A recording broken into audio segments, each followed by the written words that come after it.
राधे राधे दोस्तों, कैसे हो आप सभी। उम्मीद है तैयारी एकदम धुआंधार चल रही होगी। दोस्तों 25 अप्रैल बहुत करीब है और अब फालतू पढ़ने का समय खत्म हो चुका है।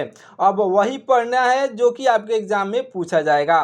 साथियों, आज की इस वीडियो में हम आपके लिए लेकर के आए हैं जीके जीएस के जीके जीएस के पूरे प्रैक्टिस सेट को और उन्हें हल करने की ऐसी शानदार ट्रिक जिससे हर सवाल आपके दिमाग में छप जाएंगे। यानी कि आज के इस वीडियो हम आपको ऐसे प्रश्नों को उत्तर बताएंगे जो कि आपके एग्जाम में अवश्य पूछे जाएंगे। तो साथियों, अगर आपको वीडियो को आखिरी तक जरूर से देखना है और क्योंकि आज का एक एक सवाल आपके सीधा वर्दी के करीब ले जाएगा। याद रखिए, अगर एक भी सवाल छूटा तो समझो वर्दी का सपना टूटा। तो चलिए इस वीडियो को स्टार्ट करते हैं बिना किसी देरी के और देखते हैं कौन कौन से प्रश्न बहुत ही इंपॉर्टेंट हैं। सबसे पहला प्रश्न हो जाएगा साथियों, हमारा पहला प्रश्न हो जाएगा कि भारतीय संविधान का अनुच्छेद 21A किससे संबंधित है। ये इंपॉर्टेंट प्रश्न है साथियों, याद रख लीजिएगा। भारतीय संविधान का अनुच्छेद 21A यह संबंधित है 6 से 14 वर्ष के बच्चों के लिए अनिवार्य शिक्षा से। ऑप्शन नंबर बी पर दिया गया है 6 से 14 वर्ष के बच्चों के लिए अनिवार्य शिक्षा। ऑप्शन नंबर का बी इस क्वेश्चन का बिल्कुल राइट आंसर हो जाएगा, याद रख लीजिएगा। ऑप्शन नंबर का बी राइट आंसर होगा। चलिए देखते हैं अगला प्रश्न। हमारा अगला प्रश्न हो जाएगा साथियों, ध्यान से देखिएगा, स्वराज पार्टी की स्थापना किसने की थी। साथियों, स्वराज पार्टी की स्थापना मोतीलाल नेहरू और चित्तरंजन दास ने मिलकर के की थी। ऑप्शन नंबर का डी यहाँ पर मोतीलाल नेहरू और चित्तरंजन दास आपके राइट आंसर हो जाएंगे। अगला प्रश्न क्या है हमारा कि मानव शरीर में मानव शरीर में पिट्यूटरी ग्रंथि कहाँ पर स्थित होती है। आपका राइट आंसर साथियों हो जाएगा मस्तिष्क के आधार पर। याद रख लीजिएगा कहाँ पर, ऑप्शन नंबर ए पर दिया गया है मस्तिष्क के आधार पर स्थित होती है। अच्छे से याद रखिएगा। चलिए देखते हैं अगला प्रश्न। अगला प्रश्न हमारा हो जाएगा, नेक्स्ट क्वेश्चन है कि विश्व का सबसे बड़ा प्रायद्वीपीय कौन सा है। याद रखिए, विश्व का सबसे बड़ा प्रायद्वीपीय यह हो जाएगा साथियों अरब प्रायद्वीप। अरब प्रायद्वीप आपका बिल्कुल राइट आंसर हो जाएगा, जो कि आपका ऑप्शन नंबर सी पर दिया गया है, तो राइट आंसर हो जाएगा। अगला प्रश्न अगला प्रश्न है कि रडार का पूर्ण रूप यानी कि फुल फॉर्म क्या होता है। साथियों, रडार का यानी कि रडार का फुल फॉर्म जो होता है रेडियो डिटेक्शन एंड रैंगिंग। साथियों, रेडियो डिटेक्शन एंड रैंगिंग आपका ऑप्शन नंबर आपका option number radio detection and ragging आपका ऑप्शन नंबर डी पर दिया गया है। इस क्वेश्चन का बिल्कुल राइट आंसर हो जाएगा। अगला प्रश्न हमारा ध्यान से देखिएगा, भारत में प्रथम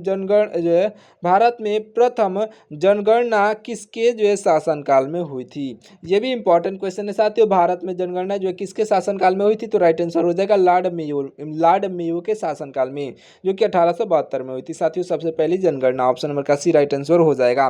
देखिए, मैं अब से यहाँ से आपको प्रश्नों को तेजी से पढ़ाते हुए चलूंगा क्योंकि आपके पास टाइम बहुत ही कम बचा है साथियों। आपको बहुत सारे प्रश्न प्रैक्टिस करने हैं। तो चलिए इस वीडियो को हम और अच्छे से आपको समझाते हैं। अगला प्रश्न हमारा ध्यान से देखिएगा। अगला प्रश्न है कि ध्यान से देखिए, बादीपुर टाइगर रिजर्व किस राज्य में स्थित है। तो बादीपुर टाइगर रिजर्व कर्नाटक में स्थित है। कर्नाटक आपका ऑप्शन नंबर बी पर दिया गया है, राइट आंसर हो जाएगा। अगला प्रश्न हमारा ध्यान से देखिएगा, विटामिन B12 में कौन सी धातु पाई जाती है। राइट आंसर साथियों हो जाएगा कोबाल्ट धातु पाई जाती है। ऑप्शन नंबर का ए राइट आंसर हो जाएगा। अगला प्रश्न हमारा ध्यान से देखिएगा, महात्मा बुद्ध ने अपना पहला उपदेश कहाँ पर दिया था। तो महात्मा बुद्ध ने अपना पहला उपदेश सारनाथ में दिया था साथियों। सारनाथ में आपका ऑप्शन नंबर का बी बिल्कुल राइट आंसर हो जाएगा। और सबसे पहले बोध गया में इनको ज्ञान की प्राप्ति हुई थी। लुम्बिनी में इनका जन्म हुआ था साथियों। इनकी मृत्यु कुशीनगर में हुई थी। याद रखिएगा, इन चारों ऑप्शन के बारे में अच्छे से याद रख लीजिएगा, कहीं से भी प्रश्न आपके एग्जाम में एकदम पूछा जाएगा। अगला प्रश्न हमारा ध्यान से देखिएगा, भारत की पहली पंचवर्षीय योजना कब शुरू हुई थी। साथियों, भारत की पहली पंचवर्षीय योजना जो शुरू हुई थी यह 1951 में शुरू हुई थी। 1951 आपका ऑप्शन नंबर डी पर दिया गया है, राइट आंसर हो जाएगा। अगला प्रश्न हमारा ध्यान से देखिएगा, सौरमंडल का सबसे बड़ा ज्वालामुखी मैक्सवेल मार्स किस ग्रह पर है। राइट आंसर साथियों हो जाएगा शुक्र ग्रह पर। आपका ऑप्शन नंबर ए पर दिया गया है शुक्र ग्रह। इस क्वेश्चन का बिल्कुल राइट आंसर हो जाएगा, याद रखिएगा। देखिए अगला प्रश्न है कि नबार्ड की स्थापना किस वर्ष हुई थी। याद रख लीजिएगा साथियों, नबार्ड की स्थापना 12 जुलाई 1982 को हुई थी। 12 जुलाई 1982 आपका ऑप्शन नंबर सी पर दिया गया है, राइट आंसर हो जाएगा। अगला प्रश्न क्या हमारा कि ध्यान से देखिएगा, विद्युत धारा यानी कि इलेक्ट्रिक करंट का मात्रक क्या है। तो याद रख लीजिएगा साथियों, इलेक्ट्रिक करंट का मात्रक जो होता है एम्पियर होता है। ऑप्शन नंबर डी पर दिया गया है एम्पियर। इस क्वेश्चन का बिल्कुल राइट आंसर हो जाएगा, याद रखिएगा। अगला प्रश्न हो जाएगा हमारा कि अलाई दरवाज़ा, ध्यान से देखिएगा, अलाई दरवाज़ा का निर्माण जो है किसने करवाया था। साथियों अलाई दरवाज़ा का निर्माण अलाउद्दीन खिलजी ने करवाया था, जो कि आपका ऑप्शन नंबर सी पर दिया गया है, अलाउद्दीन खिलजी आपका राइट आंसर हो जाएगा। देखिए मैं आपको फिर से बता देना चाहता हूँ साथियों, आपको अंत समय में वही सवाल पढ़िए जो कि आपके एग्जाम में पूछे जाएंगे। तो वो सारे प्रश्न आज के इस वीडियो में हम देखने वाले हैं, तो इस वीडियो को पूरा अंत तक जो है जरूर से देखिएगा। अगला प्रश्न हो जाएगा हमारा, भारत के जो है किस राज्य को चीनी का कटोरा कहा जाता है। साथियों चीनी का कटोरा जो कहा जाता है, यह कहा जाता है साथियों आपका ऑप्शन नंबर का बी यानी कि उत्तर प्रदेश को, क्योंकि साथियों सबसे ज़्यादा गन्ना का उत्पादन जो है हमारे उत्तर प्रदेश में ही होता है और सबसे ज़्यादा जनसंख्या जो है हमारे उत्तर प्रदेश में है, और इसे आप अच्छे से याद रख लीजिएगा। चलिए देखिए अगला प्रश्न, हमारा अगला प्रश्न है कि ऑपरेशन फ्लड का संबंध किससे है। तो आपका राइट आंसर हो जाएगा साथियों ऑप्शन नंबर का ए यानी कि डेयरी यानी कि दुग्ध विकास से। ऑप्शन नंबर ए पर दिया गया डेयरी यानी कि दुग्ध विकास आपका राइट आंसर हो जाएगा। याद रखिएगा ऑपरेशन फ्लड का संबंध दुग्ध उत्पादन से है। अगला प्रश्न हमारा कि भारतीय संविधान में जो है प्रस्तावना की भाषा किस देश से ली गई है। तो भारतीय संविधान में प्रस्तावना की भाषा जो ली गई है, यह लिया गया है साथियों ऑस्ट्रेलिया से। ऑप्शन नंबर बी पर दिया गया ऑस्ट्रेलिया, इस क्वेश्चन का बिल्कुल राइट आंसर हो जाएगा, याद रखिएगा। अगला प्रश्न हमारा कि पेनिसिलिन की खोज किसने की थी। साथियों पेनिसिलिन की खोज जो है अलेक्जेंडर फ्लेमिंग ने किया था। अलेक्जेंडर फ्लेमिंग आपका ऑप्शन नंबर डी पर दिए गए हैं, इस क्वेश्चन के बिल्कुल राइट आंसर हो जाएंगे। अगला प्रश्न हमारा कि खट्टे फलों में जो है कौन सा अम्ल यानी कि एसिड पाया जाता है। साथियों खट्टे फलों में जो है साइट्रिक अम्ल यानी कि साइट्रिक एसिड पाया जाता है। साथियों ऑप्शन नंबर जो है ए पर दिया गया साइट्रिक एसिड आपका राइट आंसर हो जाएगा। अगला प्रश्न हो जाएगा हमारा, ध्यान से देखिएगा, अगला प्रश्न हो जाएगा कि विजय घाट किसका जो है समाधि स्थल है। साथियों विजय घाट जो है यह किसका समाधि स्थल है। तो लाल बहादुर शास्त्री आपका बिल्कुल राइट आंसर हो जाएंगे, जो कि आपका ऑप्शन नंबर सी पर दिए गए हैं, लाल बहादुर शास्त्री राइट आंसर होंगे। अगला प्रश्न है कि विश्व का सबसे बड़ा जीवित पक्षी कौन सा है। साथियों विश्व का सबसे बड़ा जीवित पक्षी जो है यह शुतुरमुर्ग है, जो कि आपका ऑप्शन नंबर डी पर दिया गया है, शुतुरमुर्ग आपका राइट आंसर हो जाएगा। अगला प्रश्न है हमारा, ध्यान से देखिएगा, अगला प्रश्न है कि दांडी यात्रा में जो है गांधी जी ने कितनी दूरी तय की थी। तो दांडी यात्रा में गांधी जी ने दूरी जो है तय किया था साथियों लगभग 385 किलोमीटर यानी कि 241 जो है मील आपका बिल्कुल राइट आंसर हो जाएगा। अच्छे से याद रख लीजिएगा, ऑप्शन नंबर का सी इस क्वेश्चन का राइट आंसर होगा। अगला प्रश्न हमारा कि संविधान सभा के अस्थायी अध्यक्ष कौन थे। साथियों संविधान के अस्थायी अध्यक्ष जो थे यह हो जाएंगे डॉक्टर सच्चिदानंद सिन्हा। साथियों डॉक्टर सच्चिदानंद सिन्हा आपका ऑप्शन नंबर बी पर दिए गए हैं, बिल्कुल राइट आंसर हो जाएंगे, याद रखिएगा। अगला प्रश्न हो जाएगा हमारा, ध्यान से देखिएगा, अगला प्रश्न है कि यूरो जो है यूरो किस संघ का जो आधिकारिक मुद्रा है। तो यूरो जो है साथियों यह यूरोपीय संघ यानी कि EU का जो है यह यूरोपीय संघ का जो है साथियों आधिकारिक मुद्रा है। देखिए अगला प्रश्न हमारा, अगला प्रश्न हो जाएगा साथियों सूर्य की ऊर्जा का जो है मुख्य स्रोत क्या है। साथियों सूर्य की ऊर्जा का मुख्य स्रोत की बात की जाए साथियों तो राइट आंसर हो जाएगा नाभिकीय संलयन। ऑप्शन नंबर डी पर नाभिकीय संलयन दिया गया है, इस क्वेश्चन का बिल्कुल राइट आंसर हो जाएगा, याद रखिएगा। अगला प्रश्न हो जाएगा हमारा कि बक्सर का युद्ध जो है किस वर्ष लड़ा गया था। साथियों बक्सर का युद्ध लड़ा गया था जो है 1764 में, याद रख लीजिएगा, ऑप्शन नंबर सी पर 1764 दिया गया है, बिल्कुल राइट आंसर हो जाएगा। बक्सर का युद्ध जो है 1764 में लड़ा गया था। चलिए देखते हैं अगला प्रश्न हमारा, अगला प्रश्न हो जाएगा साथियों भारत का जो है सबसे ऊंचा जलप्रपात जो है कुचिकल किस राज्य में है। तो साथियों कुचिकल जलप्रपात जो है यह हमारे भारत देश के कर्नाटक में है। ऑप्शन नंबर का ए पर दिया गया कर्नाटक राज्य आपका राइट आंसर हो जाएगा, याद रखिएगा। अगला प्रश्न हो जाएगा साथियों हमारा, ध्यान से देखिएगा, जो वंदे मातरम को जो है राष्ट्रीय गीत के रूप में कब अपनाया गया था। तो साथियों वंदे मातरम को राष्ट्रीय गीत के रूप में अपनाया गया था 24 जनवरी 1950 को। ऑप्शन नंबर बी पर दिया गया है 24 जनवरी 1950 आपका बिल्कुल राइट आंसर हो जाएगा, याद रखिएगा। 24 जनवरी 1950 आपका ऑप्शन नंबर जो है सॉरी दोस्तों देखिए आपका ऑप्शन नंबर जो है 24 जनवरी 1950 आपका ऑप्शन नंबर ए पर दिया गया है, तो ऑप्शन नंबर का ए राइट आंसर होगा, याद रखिएगा। देखिए अगला प्रश्न हमारा, मानव शरीर में जो है सबसे छोटी हड्डी कौन सी है। साथियों मानव शरीर में सबसे छोटी हड्डी जो है यह स्टेपीज हो जाएगी, जो कि कान की हड्डी होती है। साथियों कान की हड्डी स्टेपीज आपकी बिल्कुल राइट आंसर हो जाएगी, याद रखिएगा। अगला प्रश्न हो जाएगा हमारा, जो है पीली नदी यानी कि येलो रिवर किसे कहा जाता है। साथियों येलो रिवर जो कहा जाता है यह जो है हवांग हो नदी जो कि चीन में है उसे ही कहा जाता है साथियों। हवांग हो नदी जो कि चीन में है साथियों। ऑप्शन नंबर का बी इस क्वेश्चन का बिल्कुल राइट आंसर हो जाएगा, पीली नदी कहा जाता है। अगला प्रश्न है हमारा, भारतीय रिजर्व बैंक का राष्ट्रीयकरण कब हुआ था? साथियों भारतीय रिजर्व बैंक का राष्ट्रीयकरण जो हुआ था 1 जनवरी 1949 को हुआ था। ऑप्शन नंबर सी पर दिया गया है 1 जनवरी 1949 आपका बिल्कुल राइट आंसर हो जाएगा, याद रखिएगा। देखिए अगला प्रश्न, हमारा अगला प्रश्न हो जाएगा, ध्यान से देखिएगा। यह जो अगला प्रश्न हो जाएगा कि चीनूक चीनूक जो है किस देश का जो स्थानीय पवन है? आपका राइट आंसर साथियों हो जाएगा ऑप्शन नंबर का सी, यानी कि संयुक्त राज्य अमेरिका का। ऑप्शन नंबर का सी आपका बिल्कुल राइट आंसर हो जाएगा, याद रखिएगा। चलिए देखिए अगला प्रश्न, हमारा अगला प्रश्न हो जाएगा साथियों कि कावेरी जल विवाद किन राज्यों के बीच है? साथियों कावेरी जल विवाद जो है यह है कर्नाटक और जो है तमिलनाडु के बीच। कर्नाटक और तमिलनाडु आपका ऑप्शन नंबर ए पर दिया गया है, बिल्कुल राइट आंसर हो जाएगा, याद रखिएगा। अगला प्रश्न हो जाएगा हमारा कि फलों को जो है फलों को पकाने के लिए कौन सी गैस उपयोग की जाती है?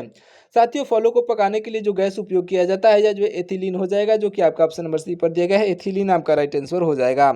अगला प्रश्न है हमारा, ध्यान से देखिएगा, इंडिका पुस्तक के लेखक कौन थे? साथियों इंडिका पुस्तक के लेखक जो थे, यह इंडिका पुस्तक के लेखक मेगास्थनीज थे। मेगास्थनीज आपका ऑप्शन नंबर सी पर दिए गए हैं। चलिए देखिए अगला प्रश्न, हमारा अगला प्रश्न हो जाएगा कि विश्व का सबसे ऊंचा पठार कौन सा है? साथियों विश्व का सबसे ऊंचा पठार जो है तिब्बत का पठार है, जो कि जो है तिब्बत का पठार पामीर का पठार कहा जाता है, जिसे हम लोग पामीर का पठार कहते हैं। ऑप्शन नंबर का सी इस क्वेश्चन का राइट आंसर हो जाएगा। अगला प्रश्न है हमारा, ध्यान से देखिएगा, यक्षगान, ध्यान से देखिए, ये जो यक्षगान किस राज्य का नृत्य है? राइट आंसर साथियों हो जाएगा कर्नाटक का। ऑप्शन नंबर जो है बी पर दिया गया है कर्नाटक, इस क्वेश्चन का बिल्कुल राइट आंसर हो जाएगा, याद रखिएगा। देखिए अगला प्रश्न, हमारा अगला प्रश्न हो जाएगा साथियों, ध्यान से देखिएगा। क्या हमारा अगला प्रश्न, देखिए अगला प्रश्न है हमारा कि भारत के प्रथम लोकसभा अध्यक्ष कौन थे? साथियों भारत के प्रथम लोकसभा अध्यक्ष जो थे यह हो जाएंगे ऑप्शन नंबर का डी, यानी कि जीवी मावलंकर। जीवी मावलंकर जो कि आपका ऑप्शन नंबर जो है डी पर दिए गए हैं, बिल्कुल राइट आंसर हो जाएंगे, याद रखिएगा। अगला प्रश्न हो जाएगा हमारा, ध्यान से देखिएगा, पत्तियों का पीला रंग किसके कारण होता है? साथियों पत्तियों का पीला रंग जो है आपके कैरोटीन के कारण होता है। साथियों कैरोटीन आपका ऑप्शन नंबर जो है सी पर दिया गया है, बिल्कुल राइट आंसर हो जाएगा, याद रखिएगा। अगला प्रश्न हो जाएगा हमारा, जो है फिजी देश जो है फिजी देश की राजधानी क्या है? तो साथियों याद रख लीजिएगा, फिजी देश की राजधानी जो है यह राजधानी सुआ है, जो कि आपका ऑप्शन नंबर ए पर दिया गया है, सुआ इस क्वेश्चन का बिल्कुल राइट आंसर हो जाएगा, याद रखिएगा। अगला प्रश्न है हमारा, भारत में जीएसटी कब लागू हुआ था? साथियों भारत में जीएसटी जो है 1 जुलाई सन 2017 को लागू हुआ था। 1 जुलाई सन 2017 आपका ऑप्शन नंबर बी पर दिया गया है, बिल्कुल राइट आंसर होगा साथियों, आपका ऑप्शन नंबर का बी राइट आंसर हो जाएगा। चलिए देखिए अगला प्रश्न, हमारा अगला प्रश्न हो जाएगा साथियों, ध्यान से देखिएगा। अगला प्रश्न है कि राकी जो है राकी पर्वतमाला किस महाद्वीप में है? साथियों राकी पर्वतमाला जो है यह स्थित साथियों उत्तरी अमेरिका में। ऑप्शन नंबर का डी दिया गया है, उत्तरी अमेरिका, इस क्वेश्चन का बिल्कुल राइट आंसर हो जाएगा, याद रखिएगा। अगला प्रश्न देखिएगा, हमारा अगला प्रश्न हो जाएगा कि रक्त का थक्का बनने में जो है कौन सी गैस, कौन सी कोशिका मदद करती है? सॉरी दोस्तों देखिए यहाँ पर रक्त का थक्का बनने में कौन सी कोशिका मदद करती है? तो यह साथियों कोशिका हो जाएगी आपका ऑप्शन नंबर का ए, यानी कि प्लेटलेट्स हो जाएगी आपका राइट आंसर। साथियों प्लेटलेट्स जो कि आपका ऑप्शन नंबर ए पर दिया गया, बिल्कुल राइट आंसर हो जाएगा, याद रखिए। यहाँ पर आरबीसी का फुल फॉर्म होता है साथियों रफ रेड ब्लड कार्पल्स, और डब्ल्यूबीसी का फुल फॉर्म होता है व्हाइट ब्लड कार्पल्स, इसे आप अच्छे से याद रख लीजिएगा। चलिए देखिए अगला प्रश्न, हमारा अगला प्रश्न है साथियों, अमृतसर शहर की स्थापना किसने की थी? साथियों अमृतसर शहर की स्थापना जो है गुरु रामदास ने किया था। गुरु रामदास आपका ऑप्शन नंबर सी पर दिए गए हैं, बिल्कुल राइट आंसर हो जाएंगे। सभी प्रश्न के जो है 100% एक्यूरेट आंसर के साथ मैं सभी प्रश्नों को बता रहा हूँ साथियों, तो इसलिए इस वीडियो को पूरा ध्यान से देखिएगा। और एक एक प्रश्नों को जो है लाने में बहुत ही मेहनत लगता है, तो आप हमारे चैनल को सब्सक्राइब जरूर से कर लीजिएगा। देखते हैं अगला प्रश्न, हमारा अगला प्रश्न हो जाएगा कि ओजोन परत की जो है मोटाई मापने की इकाई क्या है? साथियों ओजोन परत की मोटाई को मापने की इकाई जो होती है साथियों डाप्सन होती है। डाप्सन जो कि आपका ऑप्शन नंबर सी पर दिया गया है, राइट आंसर हो जाएगा। अगला प्रश्न हो जाएगा हमारा, ध्यान से देखिएगा, भारत का प्रथम तेल शोधक कारखाना कहाँ पर स्थापित हुआ?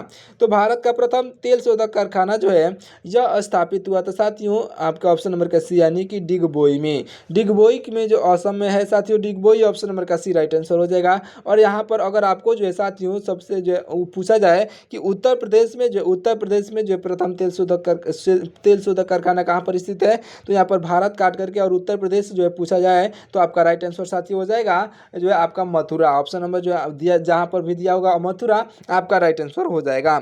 चलिए देखिए अगला प्रश्न है कि आग खा कप किस खेल से संबंधित है। आपका राइट आंसर साथियों हो जाएगा ऑप्शन नंबर का बी, यानी कि हाँ किससे संबंधित है साथियों, हॉकी आपका राइट आंसर हो जाएगा। अगला प्रश्न हो जाएगा हमारा कि वायुमंडल में जो है ऑक्सीजन का प्रतिशत कितना है। वायुमंडल में ऑक्सीजन का प्रतिशत जो है लगभग 21%, यानी कि 21% है, और नाइट्रोजन की परसेंटेज जो है 78% है, याद रखिएगा। अगला प्रश्न है हमारा कि सत्य शोधक समाज की स्थापना किसने किया था। साथियों सत्य शोधक समाज की स्थापना करने वाले आपका ऑप्शन नंबर का बी, यानी कि ज्योतिबा फुले आपके बिल्कुल राइट आंसर हो जाएंगे। ऑप्शन नंबर का बी यहाँ पर ज्योतिबा फुले राइट आंसर होंगे, याद रखिएगा। अगला प्रश्न हो जाएगा हमारा, ध्यान से देखिए। अगला प्रश्न क्या है कि विश्व का सबसे छोटा फूल कौन सा है। साथियों विश्व का सबसे छोटा फूल जो है यह आपके वेल्फिया है, वेल्फिया, जो कि आपका ऑप्शन नंबर जो है डी पर दिया गया है। इस क्वेश्चन का बिल्कुल राइट आंसर हो जाएगा, याद रखिएगा। अगला प्रश्न है हमारा कि सिम का पूर्ण रूप यानी कि फुल फॉर्म क्या होता है। साथियों सिम का पूर्ण रूप यानी कि फुल फॉर्म होता है साथियों सब्सक्राइबर आइडेंटिटी। साथियों सब्सक्राइबर आइडेंटिटी जो है मॉड्यूल, आपका ऑप्शन नंबर जो है सब्सक्राइबर आइडेंटिटी मॉड्यूल आपका ऑप्शन नंबर ए पर दिया गया है। इस क्वेश्चन का बिल्कुल राइट आंसर हो जाएगा। एस से सब्सक्राइबर्स, आई से आइडेंटिटी और एम से मॉड्यूल्स, आपका ऑप्शन नंबर का ए इस क्वेश्चन का राइट आंसर हो जाएगा, याद रखिएगा। सिम का फुल फॉर्म होता है। अगला प्रश्न है हमारा, ध्यान से देखिएगा। क्योटो जो है क्योटो प्रोटोकॉल का संबंध किससे है। साथियों क्योटो प्रोटोकॉल का संबंध जो है यह इसका संबंध हो जाएगा साथियों ज्वालामुखी परिवर्तन से, साथियों जलवायु परिवर्तन से। सॉरी दोस्तों, देखिए यहाँ पर जलवायु परिवर्तन जो कि आपका ऑप्शन नंबर सी पर दिया गया है, जलवायु परिवर्तन आपका राइट आंसर हो जाएगा। अगला प्रश्न हो जाएगा हमारा, भोर का तारा यानी कि मॉर्निंग स्टार किसे कहा जाता है। साथियों भोर का तारा यानी कि मॉर्निंग स्टार जो कहा जाता है यह कहा जाता है साथियों शुक्र ग्रह को। ऑप्शन नंबर डी पर दिया गया है शुक्र ग्रह, आपका बिल्कुल राइट आंसर हो जाएगा, याद रखिएगा। देखिए अगला प्रश्न है कि भारत की सबसे पुरानी लिपि कौन सी है। साथियों भारत की सबसे पुरानी लिपि की बात की जाए तो राइट आंसर साथियों हो जाएगा ब्राह्मी लिपि। ऑप्शन नंबर सी पर दिया गया है ब्राह्मी लिपि, इस क्वेश्चन का बिल्कुल राइट आंसर हो जाएगा। आप इसे अच्छे से याद रख लीजिएगा, ब्राह्मी लिपि आपका राइट आंसर होगा। अगला प्रश्न हो जाएगा हमारा, यह जो साथियों पुलित्जर पुरस्कार जो है किस क्षेत्र में दिया जाता है। साथियों पुलित्जर पुरस्कार जो दिया जाता है यह दिया जाता है साथियों पत्रकारिता में। पत्रकारिता आपका ऑप्शन नंबर सी पर दिया गया है, राइट आंसर हो जाएगा, अच्छे से याद रखिएगा। चलिए देखिए अगला प्रश्न, हमारा अगला प्रश्न है कि पीलिया से जो है शरीर का कौन सा अंग प्रभावित होता है। साथियों पीलिया जो रोग होता है उससे जो है शरीर का यकृत यानी कि लीवर प्रभावित होता है। ऑप्शन नंबर का ए राइट आंसर हो जाएगा, और याद रख लीजिएगा जो है सारे शरीर आपके जो है पीला पड़ना स्टार्ट हो जाता है। चलिए देखिए अगला प्रश्न, हमारा अगला प्रश्न क्या है साथियों, ध्यान से देखिएगा। लोधी वंश का जो अंतिम शासक कौन था। साथियों लोधी वंश का अंतिम शासक जो था यह जो इब्राहिम लोधी था, जो कि आपका ऑप्शन नंबर जो है बी पर दिया गया है, इब्राहिम लोधी आपका राइट आंसर हो जाएगा। देखिए अगला प्रश्न, हमारा अगला प्रश्न है कि भारत में ब्लू सिटी किसे कहा जाता है। साथियों भारत में ब्लू सिटी जो कहा जाता है जोधपुर को कहा जाता है। साथियों जोधपुर आपका बिल्कुल राइट आंसर हो जाएगा। और पिंक सिटी जो है साथियों जयपुर को कहा जाता है। पिंक सिटी जो कहा जाता है साथियों जयपुर को कहा जाता है, और जो है आपका जो है भारत में ब्लू सिटी जो है यह जोधपुर को कहा जाता है, याद रखिएगा जो है ब्लू सिटी। चलिए देखते हैं अगला प्रश्न, हमारा अगला प्रश्न हो जाएगा साथियों दक्षिण भारत की जो है सबसे ऊंची चोटी कौन सी है। तो दक्षिण भारत की सबसे ऊंची चोटी जो है अनाईमुड़ी हो जाएगी साथियों, ऑप्शन नंबर का बी यहाँ पर अनाईमुड़ी आपका राइट आंसर हो जाएगा। देखिए अगला प्रश्न है कि विक्रम साराभाई अंतरिक्ष केंद्र कहाँ पर स्थित है। साथियों विक्रम साराभाई अंतरिक्ष केंद्र जो है कहाँ पर स्थित है, तो राइट आंसर हो जाएगा साथियों आपका ऑप्शन नंबर का सी, यानी कि तिरुवनंतपुरम में। साथियों तिरुवनंतपुरम आपका ऑप्शन नंबर सी पर दिया गया है, बिल्कुल राइट आंसर हो जाएगा, याद रखिएगा। अगला प्रश्न हो जाएगा हमारा, ध्यान से देखिएगा। अगला प्रश्न है कि रेफ्रिजरेटर में जो है कौन सी गैस प्रयुक्त होती है। साथियों रेफ्रिजरेटर में जो है यह फ्रियोन गैस प्रयुक्त होती है साथियों, जिसे हम लोग क्लोरोफ्लोरोकार्बन कहते हैं। ऑप्शन नंबर का भी यहाँ पर क्लोरोफ्लोरोकार्बन आपका बिल्कुल राइट आंसर हो जाएगा, याद रख लीजिएगा। अगला प्रश्न हो जाएगा हमारा गुलामी का घोषणा पत्र सॉरी दोस्तों, देखिए गुलामी का घोषणा पत्र यह जो है किस एक्ट को कहा गया था। तो गुलामी का घोषणा पत्र जो है साथियों यह कहा गया था आपका ऑप्शन नंबर के जो है सी, यानी कि 1935 का भारत जो है शासन अधिनियम को कहा गया था। ऑप्शन नंबर का सी 1935 का भारत शासन अधिनियम आपका ऑप्शन नंबर का सी राइट आंसर हो जाएगा, याद रखिएगा। चलिए देखिए अगला प्रश्न, हमारा अगला प्रश्न हो जाएगा कि सौरमंडल का सबसे छोटा उपग्रह कौन सा है? साथियों, सौरमंडल का सबसे छोटा उपग्रह जो है यह हो जाएगा साथियों आपका ऑप्शन नंबर का बी, यानी कि डीमोस, जिसे हम लोग मंगल का जो उपग्रह कहते हैं। ऑप्शन नंबर का बी इस क्वेश्चन का बिल्कुल राइट आंसर हो जाएगा। डीमोस जो है सौरमंडल का जो है सबसे छोटा ग्रह है, और यह जो है डीमोस मंगल का एक उपग्रह भी है। मतलब कि उपग्रह यह सबसे छोटा उपग्रह ही है, और जो है यह मंगल का उपग्रह है, इसे भी आप याद रखिएगा। चलिए देखते हैं अगला प्रश्न। हमारा अगला प्रश्न हो जाएगा, ध्यान से देखिएगा, रंगास्वामी कप जो है किस खेल से संबंधित है? साथियों सॉरी, देखिए यहाँ पर जो है रंगास्वामी कप किस खेल से संबंधित है? तो आपका राइट आंसर साथियों हो जाएगा ऑप्शन नंबर का बी, यानी कि हॉकी से संबंधित है। ऑप्शन नंबर का बी यहाँ पर हॉकी इस क्वेश्चन का बिल्कुल राइट आंसर हो जाएगा, याद रखिएगा। चलिए देखिए अगला प्रश्न, हमारा अगला प्रश्न है कि भारतीय संविधान का जो है भारतीय संविधान का मैग्नाकार्टा किसे कहा जाता है? भारतीय संविधान का मैग्नाकार्टा किसे कहा जाता है साथियों? तो राइट आंसर हो जाएगा ऑप्शन नंबर का डी, यानी कि भाग 3 को, यानी कि मौलिक अधिकार को कहा जाता है। ऑप्शन नंबर का डी इस क्वेश्चन का बिल्कुल राइट आंसर हो जाएगा। अगला प्रश्न हमारा, ध्यान से देखिएगा, खैबर दर्रा जो है किन दो देशों के बीच स्थित है? साथियों, खैबर दर्रा जो है किन दो देशों के बीच स्थित है? तो पाकिस्तान और अफगानिस्तान के बीच स्थित है। साथियों, ऑप्शन नंबर का सी, पाकिस्तान और अफगानिस्तान राइट आंसर होगा। अगला प्रश्न हमारा कि मनुष्य के आंसू में जो है कौन सा एंजाइम पाया जाता है? तो साथियों याद रख लीजिएगा, मनुष्य के आंसू में जो एंजाइम पाया जाता है, यह एंजाइम जो होता है साथियों यह होता है लाइसो एंजाइम। याद रख लीजिएगा, लाइसो एंजाइम आपका राइट आंसर हो जाएगा। और मनुष्य के जो है लार में पाया जाता है साथियों, जो मुंह में अगर आप कुछ खाते हैं तो लार पैदा होता है, उसमें जो है टाइलिन एंजाइम पाया जाता है। चलिए देखिए अगला प्रश्न, हमारा अगला प्रश्न हो जाएगा साथियों, ध्यान से देखिएगा, तुलबुल परियोजना जो है किस नदी पर स्थित है? साथियों याद रख लीजिएगा, तुलबुल परियोजना जो है झेलम नदी पर स्थित है। ऑप्शन नंबर का ए यहाँ पर झेलम नदी इस क्वेश्चन का राइट आंसर हो जाएगा, याद रखिएगा। अगला प्रश्न हो जाएगा हमारा, विश्व साक्षरता दिवस कब मनाया जाता है? साथियों, विश्व साक्षरता दिवस 8 सितंबर को मनाया जाता है, जो कि आपका ऑप्शन नंबर जो है बी पर दिया गया है। 8 सितंबर आपका राइट आंसर हो जाएगा, याद रखिएगा। देखते हैं अगला प्रश्न, ये जो लास्ट प्रश्न होने वाला साथियों, ध्यान से देखिएगा, क्या है हमारा लास्ट प्रश्न कि अद्वैतवाद के जो है प्रवर्तक कौन थे? इस क्वेश्चन का राइट आंसर आप कमेंट करके जरूर से बताइएगा। आप जो है कमेंट करके जरूर से बताइएगा। चलिए मिलते हैं किसी और वीडियो में, तब तक के लिए आपका बहुत बहुत धन्यवाद। साथियों, अपने दोस्तों के पास इस वीडियो को शेयर जरूर से करिएगा। अगर आपको ये वीडियो पसंद आई हो तो लास्ट में जो है, अगर आप यहाँ तक इस वीडियो को देखते हुए आ चुके हैं तो आप लास्ट में राधे राधे कमेंट जरूर से करिएगा, जिससे कि हमें मालूम चल सके आपने इस वीडियो को पूरा अंत तक देखा है। अगर आप जो इस वीडियो में राधे राधे कमेंट करते हैं, मैं समझ जाऊंगा आपने इस वीडियो को पूरा अंत तक देखा है। तो मिलते हैं किसी और वीडियो में, तब तक के लिए आपका बहुत बहुत धन्यवाद साथियों। जय हिंद।